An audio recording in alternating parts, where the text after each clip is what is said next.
బాల్యమిత్రుడు road ప్రమాదంలో గాయపడి ఇటీవల మరణించడంతో తమ మిత్రులందరూ కలిసి మృతుని కుటుంబానికి ఆర్థిక సాయం అందజేసి తన బాల్యమిత్రుడు కుటుంబానికి అండగా ఉంటామని భరోసా ఇచ్చారు.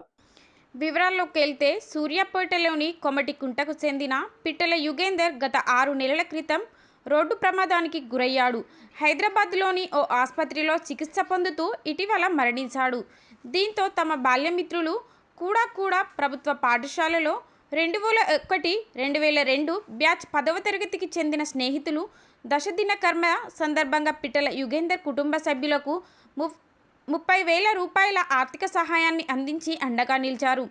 ఈ సందర్భంగా సూర్యాపేట జిల్లా రియల్ ఎస్టేట్ వ్యాపార అసోసియేషన్ అధ్యక్షులు పంతంగి వీరస్వామి గౌడ్ మాట్లాడుతూ తమ బాల్యమిత్రుడు పిట్టల యుగేందర్ మరణం బాల్యమిత్రులందరికీ ఎంతో దుఃఖాన్ని మిగిల్చిందని అన్నారు.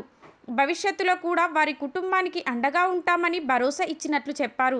స్నేహితుల ద్వారా సేకరించిన ఆర్థిక సహాయాన్ని అందించినట్లు వివరించారు. ప్రతి ఒక్కరూ తమ కుటుంబంలో ఇన్సూరెన్స్ సౌకర్యాన్ని కలిగి ఉండాలని సూచించారు. ఈ కార్యక్రమంలో Gangaraboina Yugender, M Nagaraju, Harikrishna, Shankarachari, Alagadapa Laxman, Satish, M Vinay, Eluguri Kiran, Venkatachari, Saritha, Jyothi, P Shekar, Javed, Rambabu, Nemanandam Saidulu, Panthangi Salaiah, Venkanna, Kanakatara, M Shravya, Bhavani, Saritha, G Papaiah, Maskood, G Venkanna, Lingaraju, ND Afsar, Y Suresh తదితరులు పాల్గొన్నారు.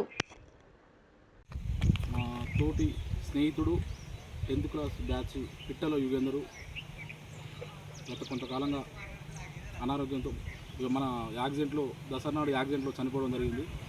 మరి మా స్నేహితులు మా 10th క్లాస్ బ్యాచ్ అంతా కూడా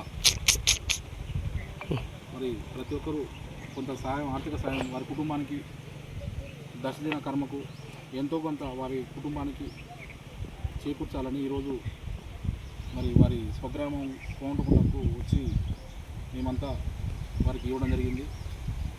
మరి ఎంతోమంది మానవత్వం అనేది మర్చిపోకుండా స్నేహితులం అందరం కూడా ప్రతి చదువుకున్నటువంటి బ్యాచ్ ప్రతి ఒక్కరు కూడా విద్యార్థి దశ నుంచి మరి స్నేహం అనేది మర్చిపోకుండా ప్రతి ఒక్కరూ ఇలా నడుచుకోవాలని, ప్రపంచానికి మానవాళిగా ఐక్యంగా ఉండాలని, మరి భవిష్యత్తులో మరి వారి పిల్లలు ఉన్నత శిఖరాలకు చదువులకు వెళ్ళాలని,